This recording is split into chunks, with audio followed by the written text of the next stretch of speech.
konsep pengembangan kurikulum. Baik, terima kasih teman-teman. Jadi pada mata kuliah perancangan dan pengembangan kurikulum ini akan membahas tentang yang pertama itu definisi kurikulum itu sendiri. Secara mutlak definisi kurikulum itu masih belum ada. Kenapa? Karena masih banyak tokoh atau orang yang menjelaskan tentang kurikulum itu sendiri. Jadi apabila teman-teman secara sederhana itu kurikulum itu konsep atau kerangka sebuah pembelajaran dalam mencapai suatu tujuan pembelajaran. Nah, kalau dalam istilah atau secara bahasa, kurikulum itu diambil dari bahasa Latin yaitu kurikular, yang artinya jarak yang ditempuh oleh seorang pelari. Nah, jika kita mengambil dari kesimpulan tersebut, bisa kita ambil kesimpulannya yaitu tentang sejumlah mata pelajaran yang ditempuh oleh siswa untuk menyelesaikan tujuannya. Ya. Akan tetapi jika kalian teman-teman masih bingung di mana mau mencari itu, teman-teman bisa mencari pengertian pada Undang-Undang Nomor 20 Tahun 2003 yang di sana pengertiannya yaitu seperangkat rencana dan pengaturan mengenai tujuan, isi, dan bahan pembelajaran. Cara yang digunakan sebagai pedoman penyelenggara kegiatan pembelajaran untuk mencapai tujuan pendidikan tertentu. Nah, itu saja yang bisa saya sampaikan. Selanjutnya akan dijelaskan beberapa poin oleh teman kami. Sekian, terima kasih. Oke, baik, saya akan melanjutkan penjelasan dari teman saya.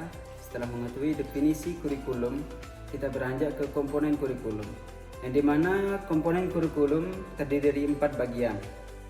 Yang pertama itu tujuan, kemudian isi, dan strategi, yang terakhir ada evaluasi. Baik, jadi yang pertama komponen tujuan, yang dimana komponen tujuan berhubungan dengan hasil apa yang ingin kita capai dalam sebuah sistem pendidikan. Tujuan di dalam komponen tujuan terdapat 4 bagian: tujuan nasional, kemudian tujuan institusional, tujuan kurikuler, dan tujuan instruksional. Tujuan nasional bersifat paling umum dan merupakan sasaran akhir yang dijadikan sebagai pedoman dalam suatu pendidikan. Dalam Undang-Undang Nomor 23 tentang Sistem Pendidikan Nasional, pada undang-undang tersebut disebutkan bahwa pendidikan nasional bertujuan untuk berkembangnya potensi peserta didik agar menjadi manusia yang beriman dan bertakwa kepada Tuhan Yang Maha Esa. Kemudian ada tujuan institusional, merupakan tujuan yang diharapkan dicapai oleh suatu lembaga pendidikan. Kemudian tujuan kurikuler, yang merupakan tujuan dari setiap bidang studi atau mata kuliah sesuai dengan keilmuan. Yang terakhir, tujuan instruksional, merupakan tujuan tingkat bawah yang harus dicapai setelah suatu proses pembelajaran atau tujuan yang ingin dicapai setiap pokok bahasan yang akan disampaikan. Setelah komponen tujuan, yang kedua itu komponen isi atau materi, berkaitan dengan pengalaman belajar apa yang harus diberikan kepada peserta didik. Yang ketiga, komponen strategi. Komponen kurikulum ini sangat penting karena di dalam strategi atau proses mengatur bagaimana kita harus melaksanakan kurikulum tersebut. Strategi meliputi rencana, metode, dan perangkat kegiatan yang direncanakan untuk mencapai tujuan tertentu. Kemudian yang terakhir ada komponen evaluasi. Pengembangan evaluasi tidak hanya berkaitan dengan proses pembelajaran di kelas saja, tetapi juga banyak aspek yang akan dinilai untuk mengukur sejauh mana keberhasilan penyelenggaraan program kurikulum. Kesiapan siswa dan keberhasilan pembelajaran evaluasi ini dilakukan pada saat awal dan akhir pembelajaran. Baik, selanjutnya di sini saya akan menjelaskan mengenai landasan dari kurikulum. Adapun landasan dari kurikulum terdiri dari landasan filosofis, landasan psikologis, landasan sosiologis, dan landasan historis. Landasan filosofis.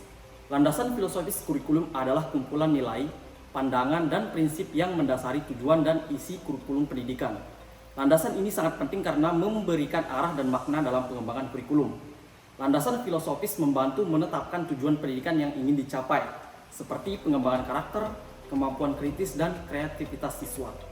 Dengan memahami landasan filosofis ini, pengembang kurikulum dapat menciptakan program pendidikan yang tidak hanya berorientasi pada akademik, tetapi juga membentuk karakter dan kompetensi peserta didik untuk menghadapi tantangan di masa depan. Kemudian landasan psikologis.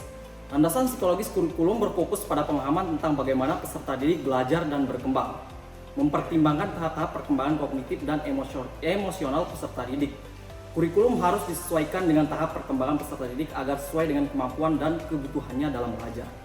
Dengan mempertimbangkan landasan psikologis ini, kurikulum dapat dirancang untuk lebih efektif dalam mendukung perkembangan dan pembelajaran siswa, sehingga mereka dapat mencapai potensi maksimalnya.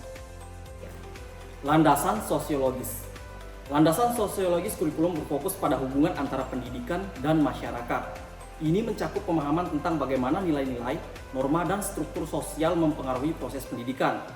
Kurikulum harus relevan dengan konteks sosial dan budaya tempat pendidikan berlangsung. Kurikulum harus mampu memenuhi kebutuhan masyarakat, baik dalam hal pengetahuan maupun keterampilan yang diperlukan untuk menghadapi tantangan sosial, ekonomi, dan teknologi. Dengan mempertimbangkan landasan sosiologis ini, kurikulum dapat menjadi alat yang efektif untuk membentuk individu yang tidak hanya kompeten secara akademis, tetapi juga sadar sosial dan mampu berkontribusi positif terhadap masyarakat.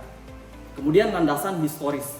Landasan historis kurikulum mencakup perkembangan dan perubahan yang terjadi dalam pendidikan seiring waktu, dipengaruhi oleh berbagai faktor sosial, politik, ekonomi, dan budaya.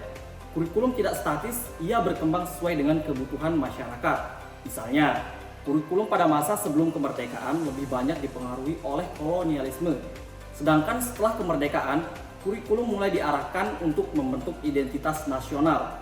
Dengan memahami landasan historis ini, kita dapat melihat bagaimana kurikulum terus berevolusi untuk memenuhi kebutuhan masyarakat yang dinamis dan kompleks.